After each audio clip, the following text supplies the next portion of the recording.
Well, good afternoon, everyone, and welcome to the Hope of Reconciliation in a Time of Conflict, Global Perspectives. My name is Joshua Snyder, and on behalf of the Church in the 21st Century here at Boston College, we welcome you to our panel discussion. I am an associate professor of the practice in Theological Ethics here at Boston College. My research focuses on peace building, transitional justice, and human rights, with a particular focus on Guatemala and Central America.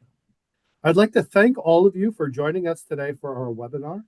We are honored to have such an esteemed panel offering global perspectives on social and political reconciliation. For those of you who don't know, I had the privilege of being the guest editor of C21 Resources 2025 magazine entitled Reconciliation, Healing Hearts. In that issue, the contributors explored multiple dimensions of reconciliation, from the intrapersonal to the sacramental to the social and ultimately to the political realms of reconciliation. And today's panel will focus predominantly on the hope and the potential of socio-political reconciliation, given that we live in such a conflictual time. Before we begin today, I invite us all to take a moment and let us join together in prayer. Good and gracious God, we bring our prayers to you today on this feast of St. Joseph the Worker. May we be inspired by St. Joseph, who worked tirelessly in support of the Holy Family. May we too be persistent in our work for peace, justice, and reconciliation, so that we might bring reconciliation to all members of our one human family. May we be peacemakers who sow the seeds of truth, mercy, justice, and forgiveness, so that one day we may all reap a harvest of reconciliation. We make this prayer through the intercession of St. Joseph the Worker, and in the name of your Son, our Lord Jesus Christ. Amen. So let me give you a brief overview of how our time together will be spent. I'm going to introduce our distinguished panel collectively. Then I will ask each of the participants an initial question, and they will have approximately 5 to 7 minutes to respond to it. Then there will be a second round of questions that build on their first round of insights. The panel will then have the opportunity to respond to one another and ask questions of each other. Then at the end, we will conclude by opening up the conversation to questions and answers from our members of the audience. As Andrew pointed out earlier, if you feel free to offer your comments in the chat anytime throughout, and we will bring those to our discussion at the end. So without further ado, let me introduce our wonderful panel. First, we have David Kwon, who is an associate professor of theology and religious studies at Seattle University. Dr. Kwon earned his PhD in theological ethics from Boston College. His research focuses on Christian ethics, just war, and just peace traditions, reconciliation, and post-conflict justice, with particular attention to global, East Asian, and post-communist contexts. Dr. Kwon is also an associate of the Catholic Institute for Nonviolence, contributing to their research on gospel nonviolence and the life of the church. He is the author of Justice After War, Jus Post Bellum in the 21st Century. Mr. Peter G. Martin serves as special assistant to the president at Boston College, where he advances strategic initiatives and key university projects. He chairs the steering committee of Boston College's Church in the 21st Century Center and teaches undergraduate courses on the Vatican's role in international affairs and U.S. foreign policy. Prior to joining Boston College, Mr. Martin was a U.S. diplomat for over 2 decades, including 7 years at the U.S. Embassy to the Holy See. In recognition of his service, Pope Benedict XVI made Mr. Martin a Knight Commander of the Pontifical Order of St. Gregory the Great in 2007. Father Marcel Uwineza is a Jesuit priest and the principal of Hekima University College in Nairobi, Kenya. He earned his PhD in Systematic Theology from Boston College. Father Uwineza is a survivor of the Rwandan genocide. His book, entitled Risen from the Ashes, Theology as Autobiography in Post-Genocide Rwanda, explores the themes of justice, forgiveness, mercy, and reconciliation in a world that is full of suffering. And last, but obviously not least, we have Dr. Ernesto Valiente, who is Associate Professor of Systematic Theology at the Clough School of Theology and Ministry here at Boston College. Dr. Valiente was born in Santa Ana, El Salvador. He earned his PhD from the University of Notre Dame. And Dr. Valiente's work focuses on Latin American liberation theology, the legacies and work of Gustavo Gutierrez and Archbishop Oscar Romero, as well as the preferential option for the poor and its implications for nonviolence. Dr. Valiente is the author of 2 books, The Grace of Medellin, Theology and Legacy, and Liberation Through Reconciliation, John Sobrino's Christological Spirituality. So let us begin our discussion. My first question would be for Father Marcel, who is joining us from Nairobi. I want to make sure that he is able to hear me. Father Marcel, can you hear me? Yes, I can hear you. Beautiful, we can hear you. So Father Marcel, based on your work as a Jesuit and principal of Hekima University College, how do you see yourself building bridges and fostering reconciliation? Thank you very much for Joshua for inviting me, and wonderful to be back, even though it is virtual, to Boston College, a place that formed me and made a big impact on my life.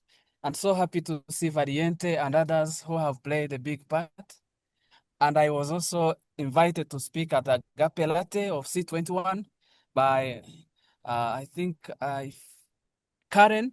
And so thank you very much. And now to your question, maybe first of all to begin by a definition of reconciliation, so that at least it gives a framework. This courageous process of healing broken relationships, of restoring trust, of confronting past wounds with truth, because without really going to the truth, or at least the maximum level of truth, there is no reconciliation, and creating a future where divided communities can begin to live together again. So just to put a framework on how I understand reconciliation. And this doesn't mean forgetting injustice or even forgetting the past. It is rather transforming the pain into, if you like, confronting a tragedy and transforming it into a drama, transforming pain into new possibilities. So now, as president of Hekima University College, how does this play out? To begin with, Hekima University College, first of all, is involved in education. And so education is a tool for healing and transformation. Here at Hekima, we believe that reconciliation begins in the mind and in the heart.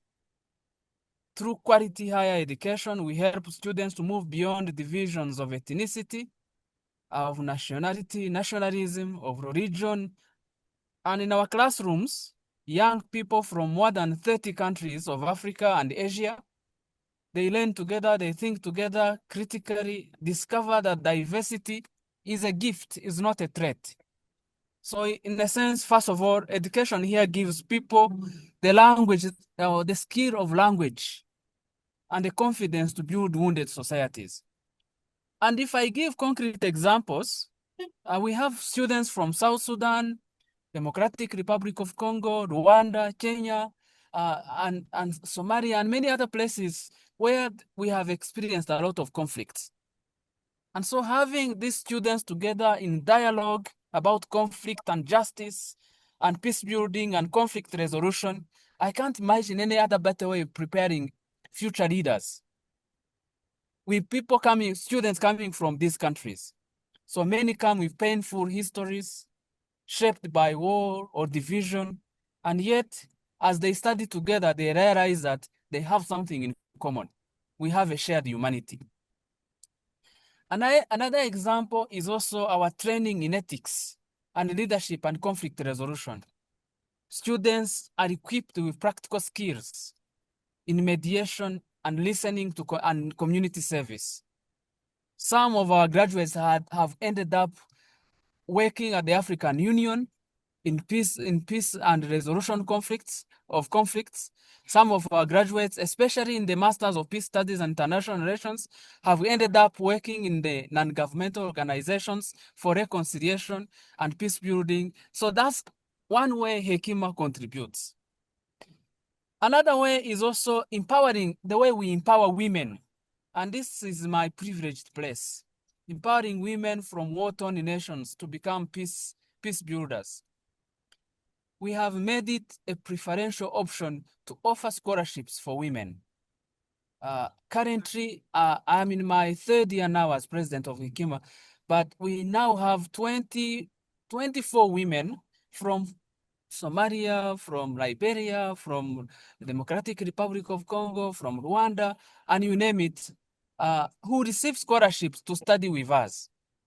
Many come from places marked by violence, as you can imagine, marked by displacement, by refugee camps, and yet they have risen from the ashes of conflict.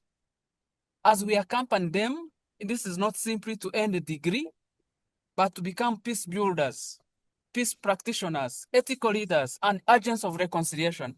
And we have an African proverb that says, if you educate a woman, you educate the whole village. So that has become a privileged moment for me. And I want to give a credit to one of my professors at Boston College. After I finished my graduation, my doctoral defense, Professor Copeland put me aside, Sean Copeland put me aside and said, Marcel, I know your heart is back in Africa. And indeed it is. And then she said, please don't forget the formation of women. So in these 3 years, I have fulfilled that request from my director of the dissertation. The last point on this is how we save refugees in save students in refugee camp, especially the Kakuma camp. We offer some certificate courses and even courses in leadership and peace leadership. I give you an example. I went for graduation in September last year in this refugee camp, and the valedictorian spoke so heartily, and he said, Hekima University College has turned our refugee camp, Kakuma means nowhere. Then he said, you have turned a place named nowhere to a place of somewhere. Now I have a certificate, I have a degree. When I leave the camp, I can make it in life. So if you ask me, that's one way we participate, besides my own publications, of course, in the area. Back to you, Joshua. I hope I've responded to your question.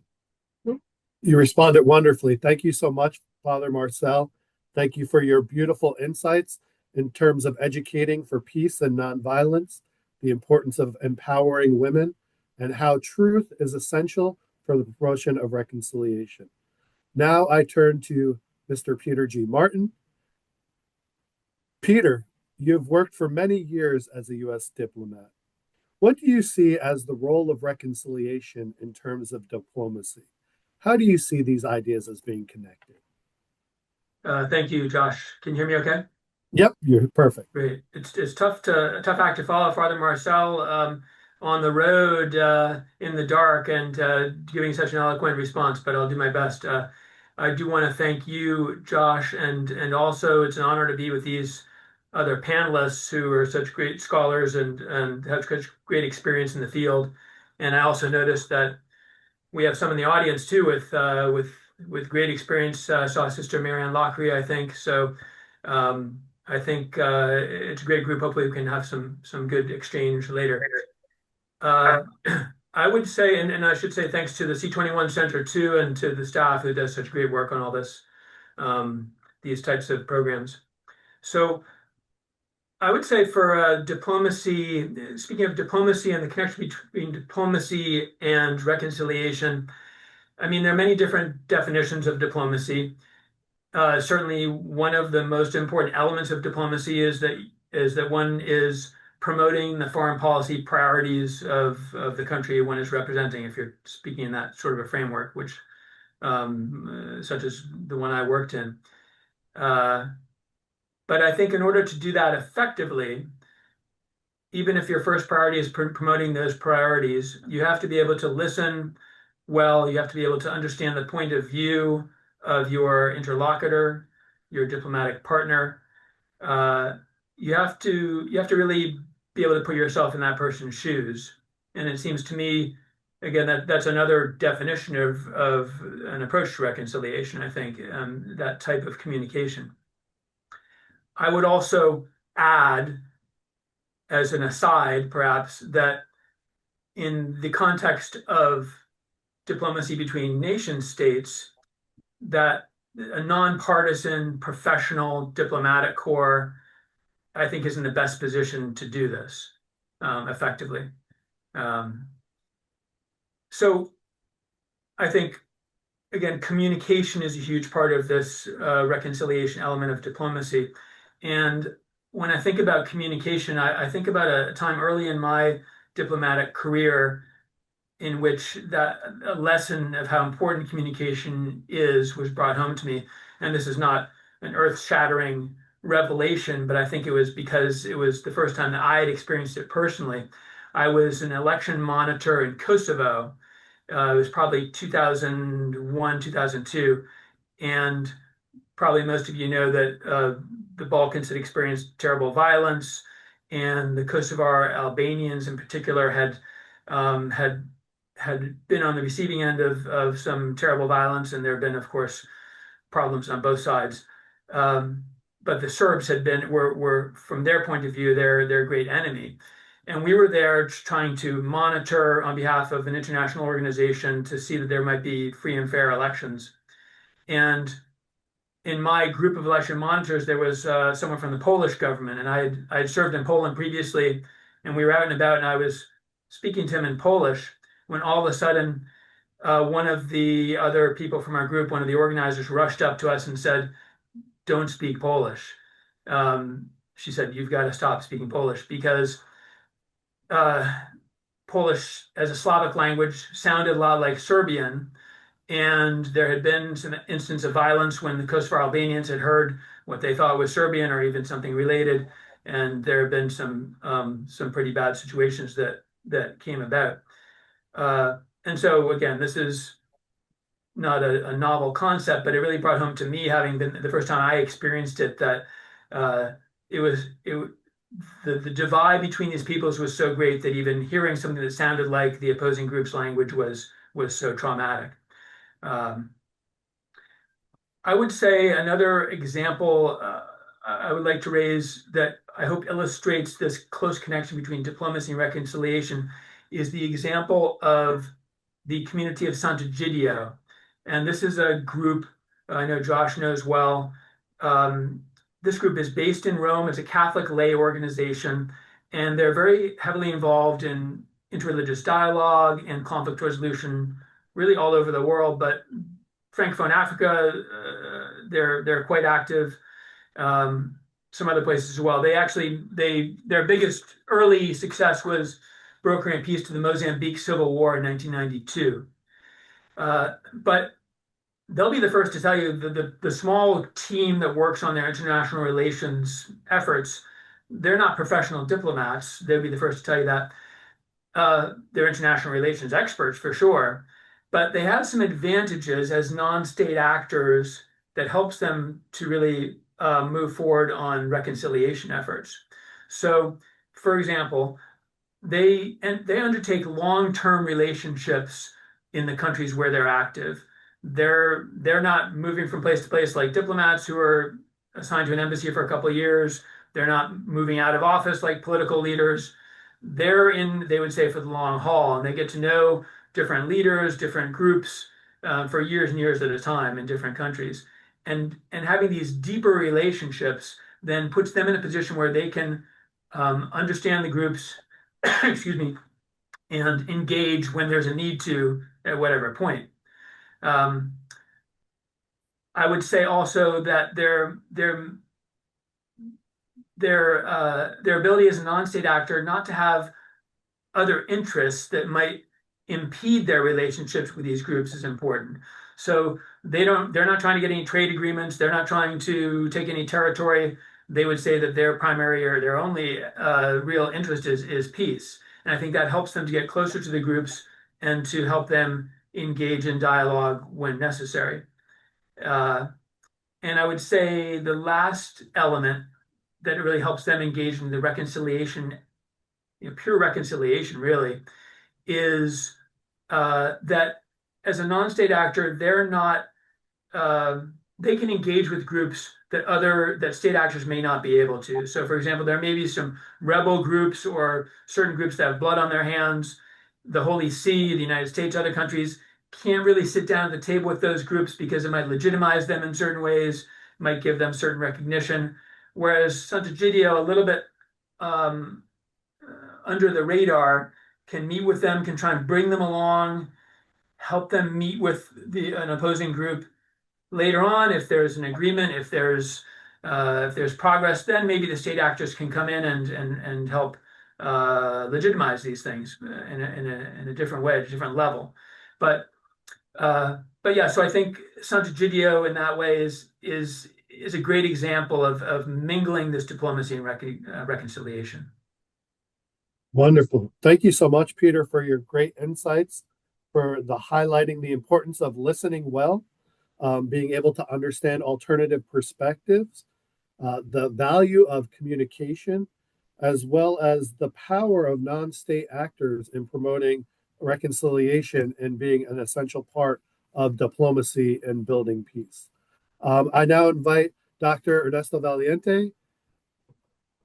Neto, thank you so much for joining us. And my question for you is, as a Latin American liberation theologian, you have noted that there is a bit of an aversion to the concept of reconciliation from a liberationist perspective. Can you discuss why this might be the case and how we might be able to consider reconciliation in relationship to justice? Thank you, Joshua, and thank you for your invitation. It is really a pleasure to be here. I shouldn't do this, but I also noticed that the Sisters of Mount Carmel are in our audience, and I want to send a shout out to them because they are good friends, and I love that they are present with us. So let me get to your question. The first thing that I like to say is that the issue of that liberation theologians have with reconciliation is not with reconciliation itself. Okay? Gustavo Gutierrez, John Sobrino, both, they all understand that the purpose of liberation is indeed reconciliation. Liberation is in fact a journey towards communion. So that's the first thing that I want to set aside. The second thing that is important to notice is that most reconciling efforts, most peace-building efforts, usually stress the reality of healing after a community, after a war, after a civil war, after the conflict has taken place. Liberation theologians, on the other hand, are seeking the reconciliation of a society or a community while this society is living under conditions of oppression, under conditions of conflict. Okay, so those two nuances to begin. Now, I would say that there are two reasons, and you're right, there are two reasons why liberation theologians tend to be a little uneasy about the term reconciliation. The first one has to do with the reception of liberation theology in Latin America, and also especially with the reception of liberation theology among the ecclesial authorities in Latin America. Okay, because liberation theology stresses the importance of justice. There were a number of bishops like Cardinal Alfonso López Trujillo, that were concerned that liberation theology called to confront sin, to confront oppression, and to call for some type of social transformation may lead to conflict and violence. So that's their concern. And we don't want to caricature that. It's a real concern. The problem, though, is that they propose, and Cardinal Trujillo did this explicitly, propose a theology of reconciliation as an alternative to liberation theology. Okay, a theology of reconciliation that in many occasions did not incorporate addressing issues of justice. And this, in a way, concealed the reality of millions of victims suffering the oppression of unjust social structures. Okay, so that's one of the issues. Also, sometimes the way that these theologies of reconciliation are presented, they tend to call for a blanket forgiveness. Okay, because we are Christians, they would say we are all sinners, so we need to forgive. And in principle, that's correct. We are all sinners. But this argument presumes something like a moral symmetry between the sinfulness of the perpetrators, of military dictators, and the sins of the victims. So it didn't address the responsibility of these agents, but the idea was basically to continue to maintain and in a way justify the society as it was. That's the first issue, one of reception. The second one, and the most important, I would say, is the second one. More important has been how this idea of reconciliation has been manipulated by those in power to protect the perpetrators. For example, I am from El Salvador, as you know. In El Salvador, we had a truth commission who presented an excellent report that outlined who were the guilty of the human rights offenses. 85% of those were from the military, from the government, 5% were from the guerrillas. Okay? But what is very interesting is that 5 days after that report was published, the National Assembly passed an amnesty for everybody, after 12 years, after 12 years of civil war. These amnesties were very common last century in Latin America. We have amnesties in Chile, in Brazil, in Honduras, Argentina, Guatemala, Peru. So reconciliation then lost that dimension of justice, that dimension of reparation, and became this term that meant let's forget what happened and let's begin again. Those two um, are the main important things. But let me say just a couple of words about what is the process of reconciliation for liberation theology. For liberation theology, there are three key moments in the process of reconciliation. First, there has to be a moment, as Father Marcel so well said before, there has to be a moment of a truthful uncovering of the events and the sources of the conflict. Okay? This truth should lead us to pursue justice and the reparation of the damage that has been done. So this pursuit of justice is supposed to respond to the claims of the victims. This pursuit of justice is the second moment. And here I wanna make a point. I would say that such justice is always necessary, but often not enough for reconciliation. Because there are things that cannot be repaired or restored, like human life, for example, and also because justice without mercy often leads to cruelty. An example of this we saw, for example, in the events in Rwanda, where the victims became avenging victimizers. So that's why liberation theology, with its Christian emphasis, is going to stress how forgiveness is, even though this forgiveness cannot be forced upon anybody, but is necessary to restore communal life and to begin to construct a new future. So these three aspects, truth, justice, and forgiveness, then is the way I think liberation theologians understand reconciliation. I hope I answered your question. Thank you. Beautifully, Neto. Thank you so much. And thank you for those wonderful insights about the threefold process of reconciliation, coming truthfully to account for the past, the pursuit of justice, and the promotion of forgiveness. Now I invite Dr. David Kwon. David, it's a pleasure to have you with us. And for you, I have a question based on your most recent book on justice after war. So, David, what do you see as the relationship between reconciliation and the broader Jus Post Bellum tradition? And what hope is there for political reconciliation in a post-war context?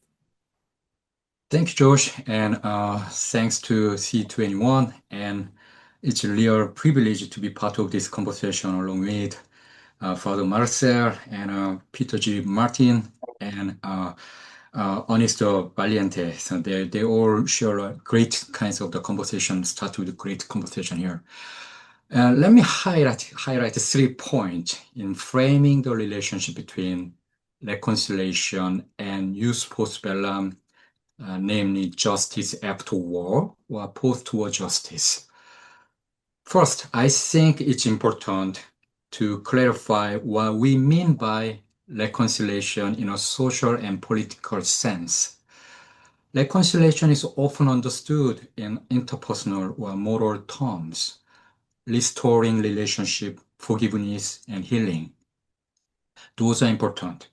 And from a moral and theological perspective, they reflect a deep vision of restored communion. And I think Ernesto Valiente also mentioned this clearly too. But at the social and political level, reconciliation involves something more demanding. And it requires a reconstruction of shared political life, not just sharing governance, but where former enemies or former adversary or former rivalry groups can coexist under conditions of security, legitimacy, and participation. In that sense, reconciliation is not simply about repairing relationship. It is about rebuilding the structure that makes those relationships possible. Second, this is where Jus Post Bellum, again, the post-war justice and peace building, becomes essential, where my work tries to make a more specific contribution, I believe. In my book, Justice After War, I argue that reconciliation cannot bear the full weight of post-war justice on its own. Instead, the foundation must be what I describe in my book as human security, the protection of socially vulnerable population, and those, including those who are oppressed, as Ernest Valiente also mentioned, and especially the protection of vulnerable population in the immediate aftermath of war, alongside the longer and more sustainable term pursuit of political reconciliation. So in many post-war contexts, the most urgent reality is not reconciliation, but survival. And I see this as a reality, and it's a protection from ongoing violence, instability, and deprivation. So to make this more concrete, in my book, I identify 3 foundational practices that structure post-war justice: the reconstruction of just policing, just punishment, and just political participation. So first, there must be legitimate forms of security, what I describe as just policing, where civilians are protected and basic order is restored without domination. Without this, reconciliation has no stable foundation, while reconciliation, some people call thin reconciliation, opposed to thick or fuller version of reconciliation. Second, there must be accountability, what I describe as a just punishment, not as vengeance, but as a way of establishing responsibility for harm and restoring the rule of law. Without accountability, reconciliation risk becomes superficial or even unjust. I think Father Marcel and Ernesto and also share a good example regarding this. And third, there must be inclusive political participation so that those affected by conflict are able to shape the political order going forward. Without participation, whether state actors or non-state actors, and I think Peter Martin also shared these things, and reconciliation remain imposed rather than shared. So taking all this together, these three, just policing, punishment, and political participation, are not alternative to reconciliation. They are the condition that make reconciliation socially and politically possible, but also meaningful. So my central claim is this: reconciliation is not the starting point, but it is the outcome of these prior conditions, institutional conditions. So we see the importance and the essence of this condition in many contemporary conflicts. And in places like Ukraine, for example, even discussions of reconciliation remain secondary to questions of security and survival. And in Gaza and Israel, cycles of violence persist in part because issues of accountability or legitimacy and political inclusion remain deeply contested. And historically, we can see that where these conditions are uneven, and whether in post-conflict societies like Iraq or Afghanistan, effort at reconciliation often remain fragile and even reversible. And there are still a lot of conflicts. And so this case reminds us that reconciliation cannot be sustained apart from the structure that support it. As I argue recent my OPED, one of the most overlooked truths about war is that ending violence is not the same as building peace. So if peace is postponed until after war ends, the conditions that produce conflict often remain intact. Likewise, we can understand reconciliation issues from this regard. And from as also moral theologian, from also theological and philosophical perspective, we might say that reconciliation without justice risks becoming what Lutheran pastor and theologian Dietrich Bonhoeffer would call cheap grace, something offered without the condition that make it truthful and sustainable. And drawing on Catholic thinkers like Bernard Lonergan, reconciliation ultimately depends on legitimacy, on whether political authority remains accountable to the community it serves and open to truth and dialogue. And perhaps finally, my more recent work, I've been increasingly attentive to the limits of frameworks that begins with war, namely just war tradition, even when they are oriented towards justice after it. Use post-bellum within the just war tradition, but I see some limit from that contribution, that tradition. The concern is that when our ethical framework begins with war as a given, they risk becoming reactive rather than proactive, and focus on managing the aftermath rather than transforming the condition that produce conflict in the first place. I think the word transformation is Father Marcel, Ernesto, and Peter, they all share today, and it's important. And this is why I've been exploring whether just peace and non-violent offer a more appropriate horizon, one that does not simply respond to war, but seeks to reshape the moral and political imagination, sustains it.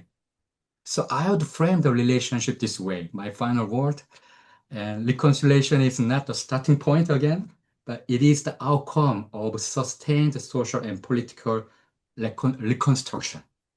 And ultimately, the hope for reconciliation depends on whether we are willing to build those conditions, social, political, and moral, that makes it possible. Thank you. Yeah. Beautiful, David. Thank you so much for all of your thoughtful insights, particularly possibly shifting our lens from moving from just war tradition to a just peace tradition. And I really value your insight about highlighting the primacy of human security in a post-conflict situation through just policing, just punishment, and just participation. We're going to move on to our second round of questions. Father Marcel, if you're able to hear us, hopefully, I know you're on the road and hopefully you can hear me. Yes, And I can hear you. beautiful. So, Father Marcel, given your own work in peace building, your own experiences in Rwanda, and your obviously immense experience in education, what do you see as hope and opportunity for reconciliation within East African countries? Thank you very much, Josh, for the question, and really to appreciate the inputs of the previous panelists and the wonderful ideas that have come up. I learned quite a lot.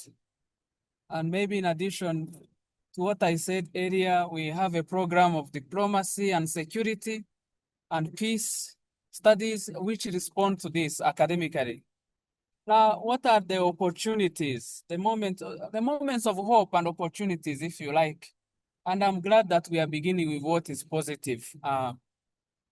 It's good to count on the youthful population of Africa. The average age here on this continent is 22, 23. That may vary from one country to the next, but generally, we are a very young continent, age-wise. And that's an opportunity. Young people are creative, they are connected, they are energetic. They are not just problems to solve. They are actually opportunities for growth and for the future. And many of them have been increasingly interested in areas of justice. Here in Kenya, you may have heard of the Gen Zs and how they have been able to challenge some of the legal systems and even up to the presidency to change some of the laws of that were not favorable to the population, especially the high taxing. So if young people are formed well, they can become the generation that breaks the cycle of violence. And that you can see that across. If I were to go to Rwanda, many young people now born after the genocide against the Tutsi in Rwanda, they have never experienced this, the atrocities that some of us have gone through.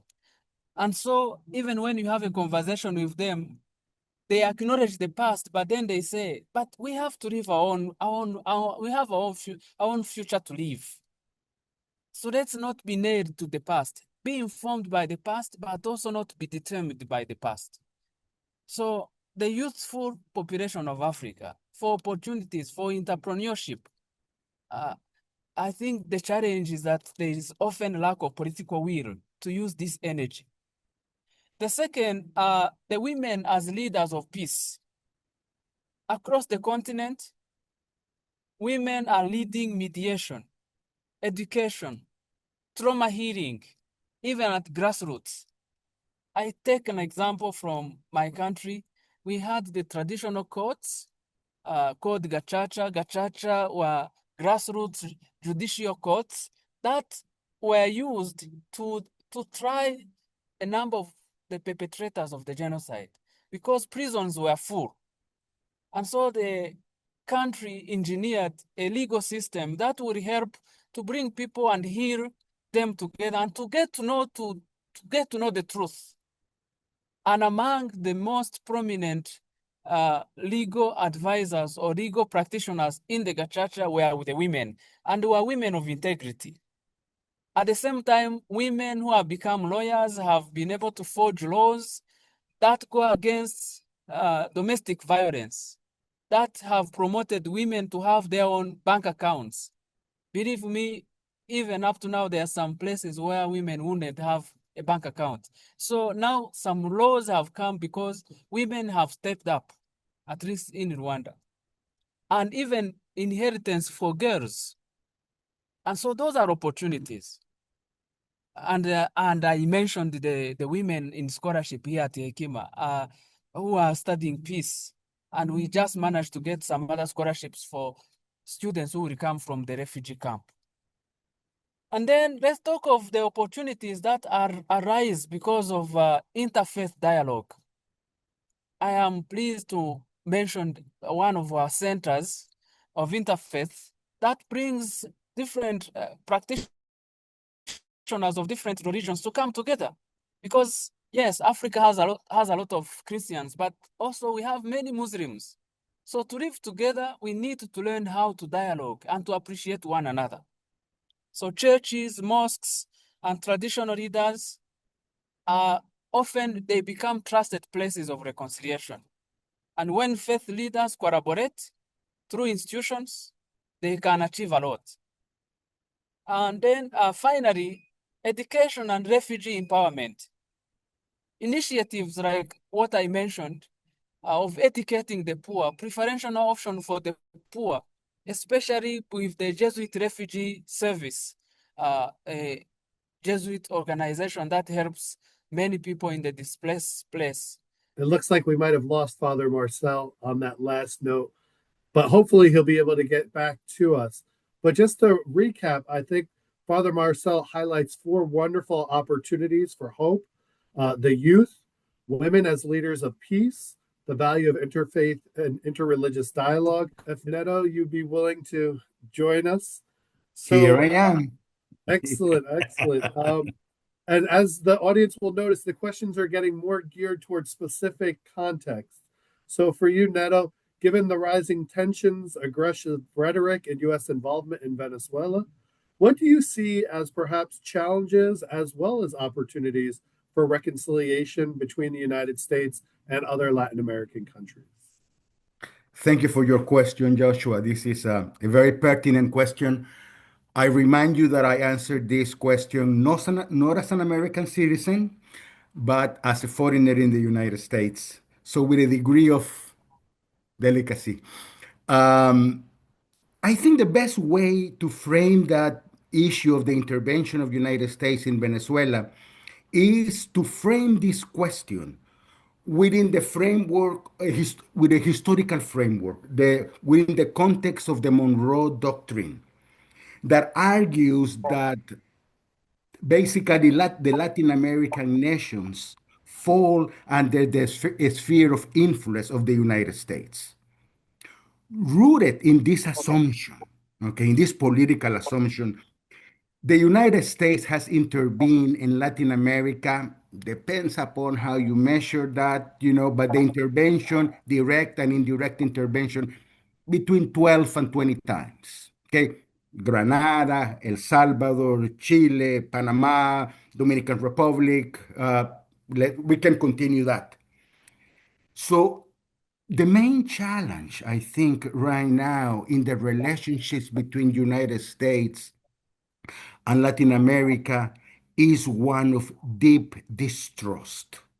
These interventions have created two things: tremendous distrust, tremendous suspicions, and also have created, in many cases, much destability in the region. Let me give you an example to put some flesh on what I'm talking about. As I was telling you before, I'm from El Salvador. In El Salvador, United States supported a dictatorship through a civil war, a 12-year civil war. At the same time, it supported civil dictatorships in Nicaragua, in Guatemala. These situation of injustice generates a tremendous instability on what is called now the North Triangle. Well, this then situation of instability, what leads to is a great amount of refugees, people who cannot longer stay in their home because of their violence. So then you have this migration coming to the United States, and the United States then turns around, looks at Latin America, and says, how come are you here? Well, we are here because of the type of foreign policy that United States has maintained in Latin America. Now, so let's talk about opportunities to address this instability and to address this suspicion. I think it seems to me, and I'm not a political scientist, so please feel free to correct me at any moment, but we have a task to move from coercion to negotiation. We need to begin to create relationships that are really mutually beneficial, that lead to development, but within a context of respect and solidarity. United States has always been also an an ambivalent force because it can create a lot of good, and it has created a lot of good. Okay? And something else, we have to make a distinction between the policies of the United States as a nation and the American people. The American people have always been tremendously solidarious with Latin America. You always see them working in communities, especially faith communities. So it's important to make that clear distinction between the people and some of the policies that a government might decide. Now, what are then our opportunities?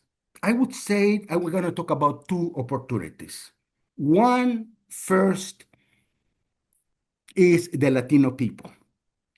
Do you know that 20% of the United States citizens have Latin American roots?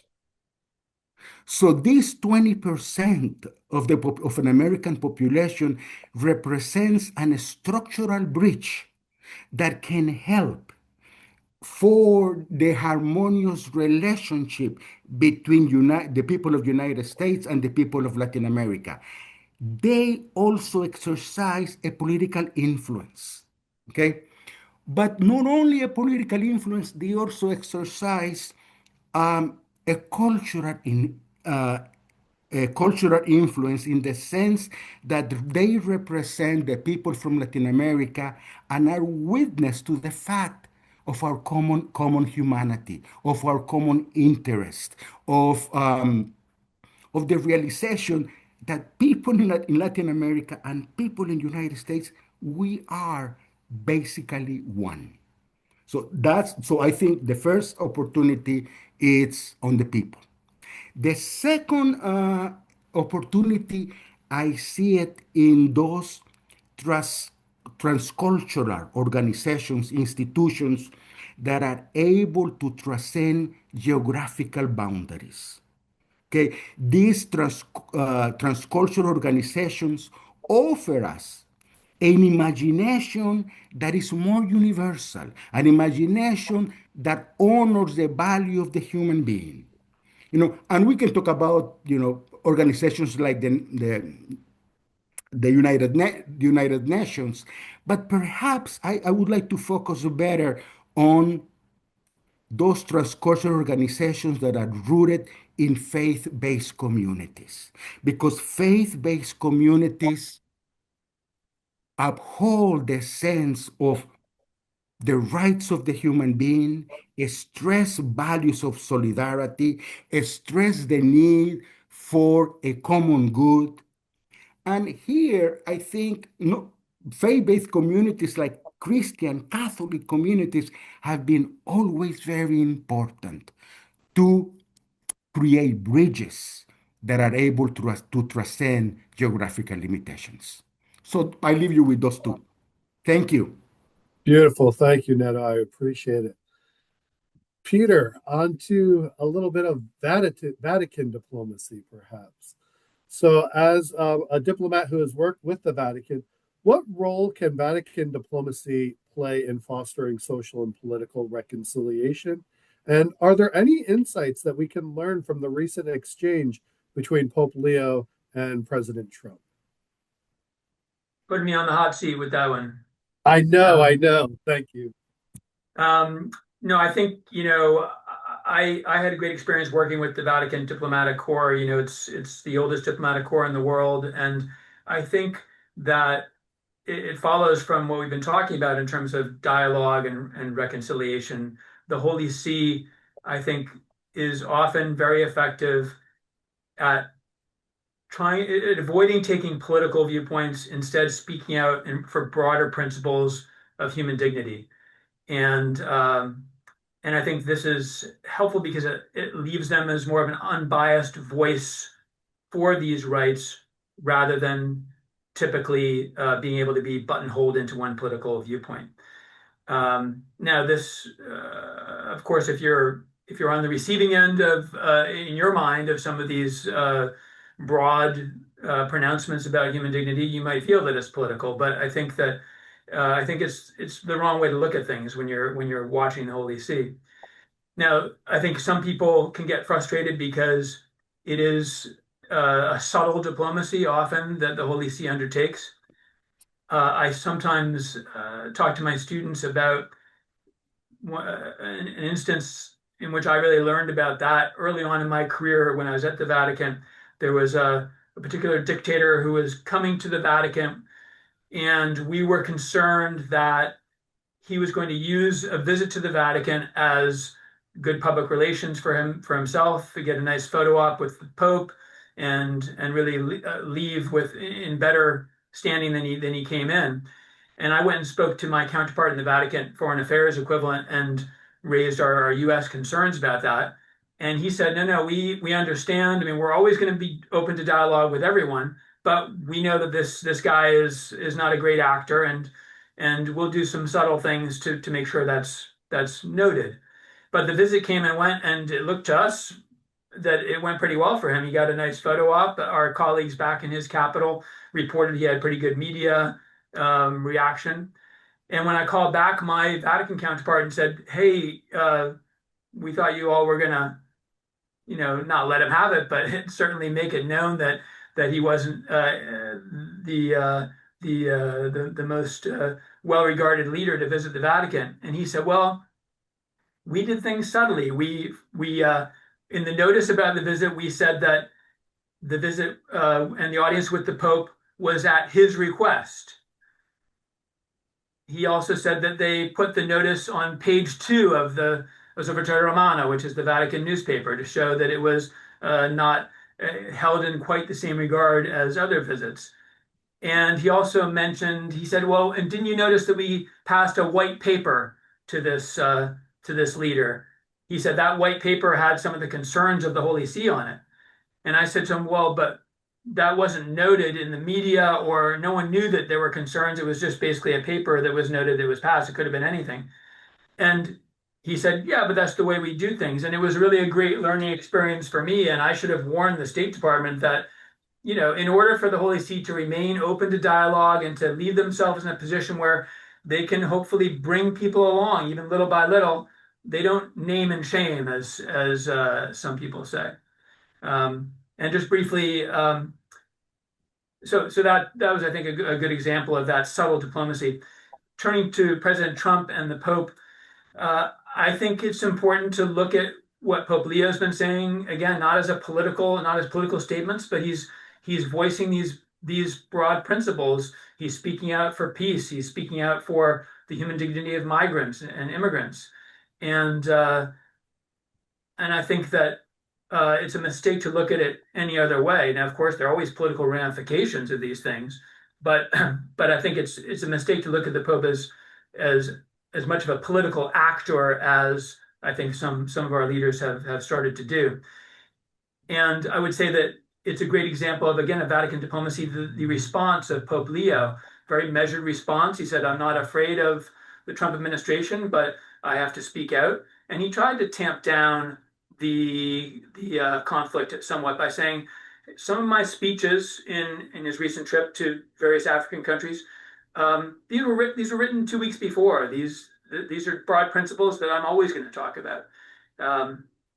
So I think that's a good example. And one last quick thing I'll say is that another example of this, maybe some of the people who have been listening are aware of a media kerfluffle about the papal nuncio who was, they said he was called in to the Pentagon for a meeting. And the reports about this meeting were that Pentagon officials were dressing down the Holy See, excuse me, and basically telling them they better get on board with Trump foreign policy because we're moving ahead. The papal nuncio, when this came out, said, no, this was a normal diplomatic meeting. He said, nothing to see here. And I'm sure that there was a little more to it than that, but that's his job, to keep things calm, pave the way for dialogue. It's not going to help anyone to have a lot of controversy about this.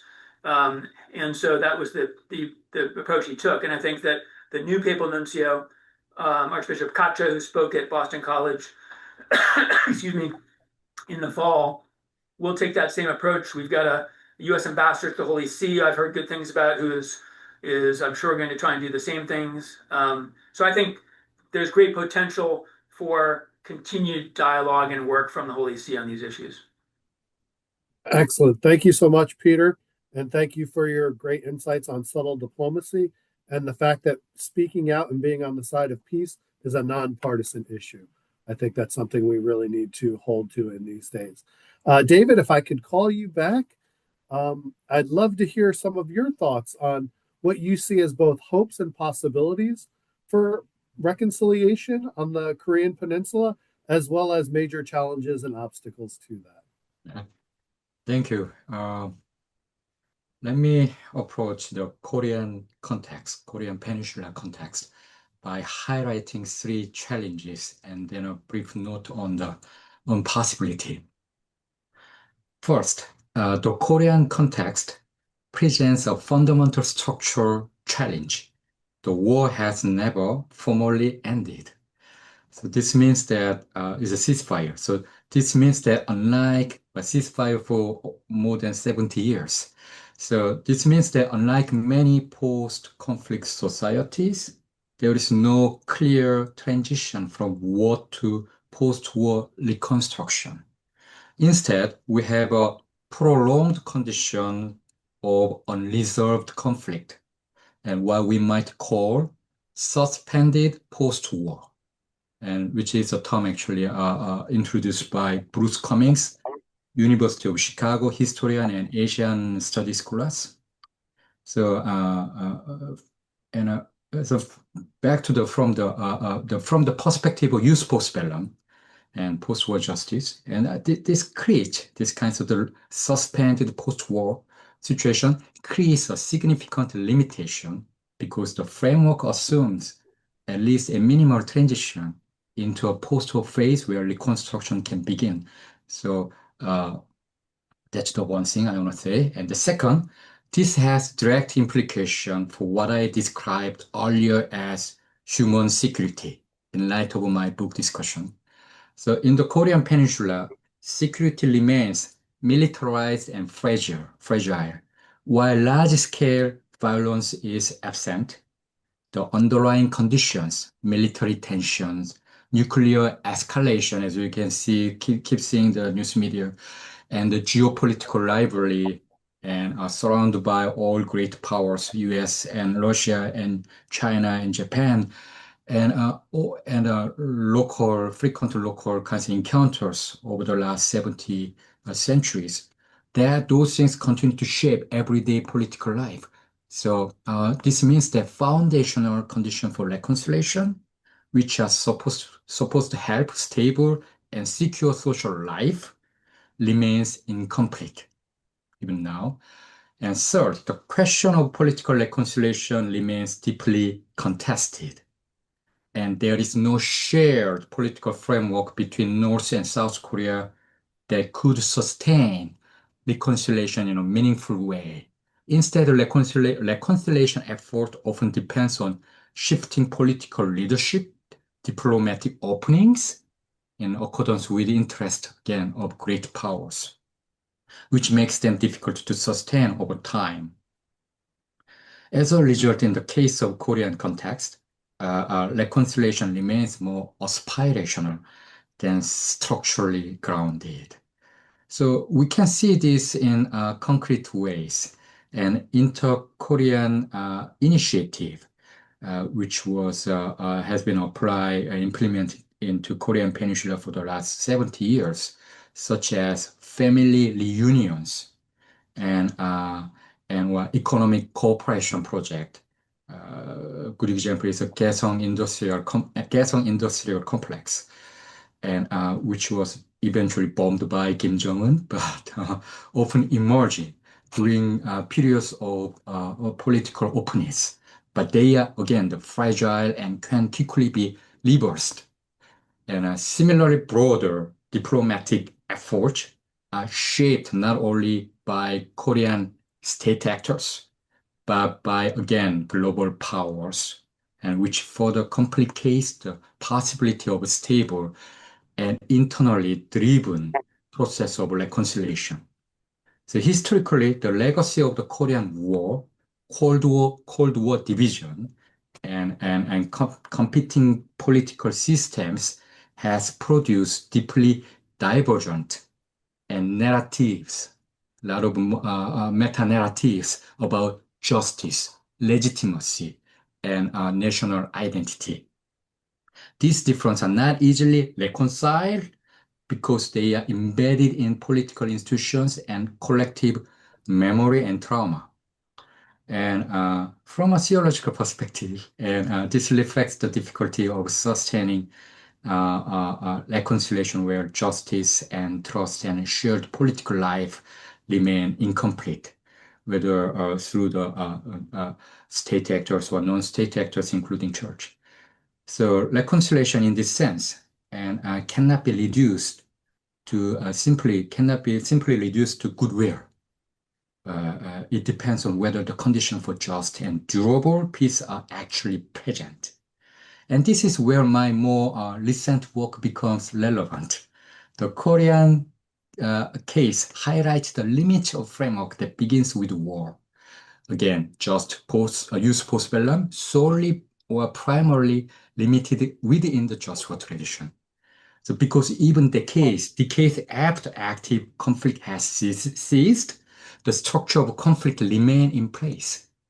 This suggests that, again, a more appropriate and effective and sustainable approach may require shifting toward a just peace and non-violence framework, one that focuses not only managing conflict, but on transforming the political and social condition that sustain it over time.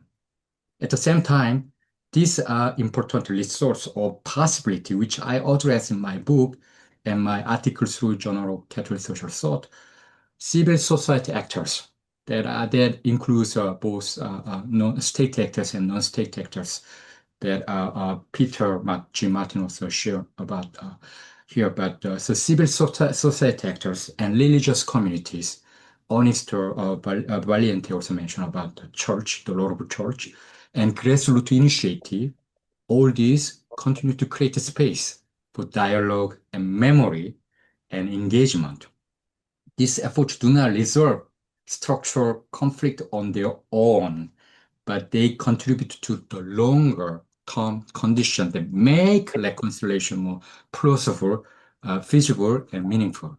So in the Korean case, my final word, and reconciliation is not absent, but remains limited because the institutional and political conditions necessary to sustain it not yet fully in place.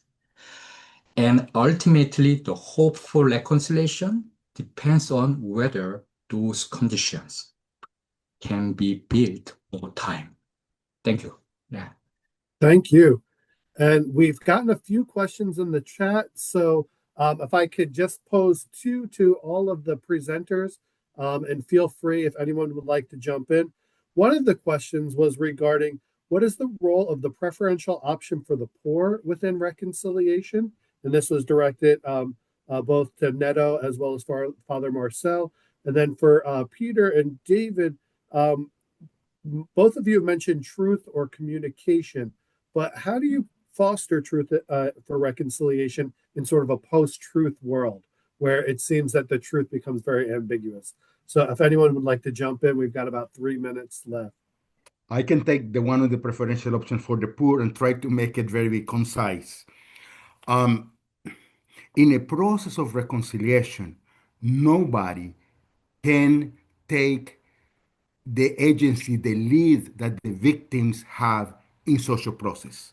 The victims are the ones who have endured the consequences of this, the damages, the oppression. They are also the only ones that can offer some type of forgiveness. They, they give us the direction in which the process should lead.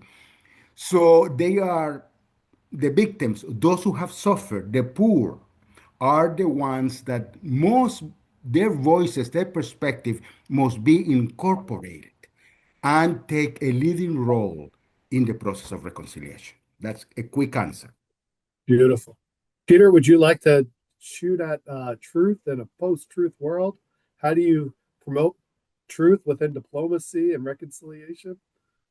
Yeah, I think you've hit on one of the big challenges. I think it's very difficult. And I think of dealing with the Ukraine crisis. There were a lot of people who thought that Pope Francis should have spoken out more sternly against President Putin, both after the 2014 annexation of Crimea and later. But at Vatican City, the Russian diplomatic representation, they were constantly promoting misinformation, and they were coming to the Holy See and saying, no, these aren't Russian affiliated troops in eastern Ukraine, many other things as well. And it makes it very difficult for an entity like the Holy See or any entity really that's trying to be even-handed in looking at a conflict to know what is true and what's not, even though what we did was we brought a lot of experts from Washington. We brought our ambassador from Kyiv to come to the Vatican and say, hey, this is what's happening on the ground. I'm sorry, but you can't trust what the Russians are saying. Excellent. And with that, my friends, unfortunately, our time has come to an end.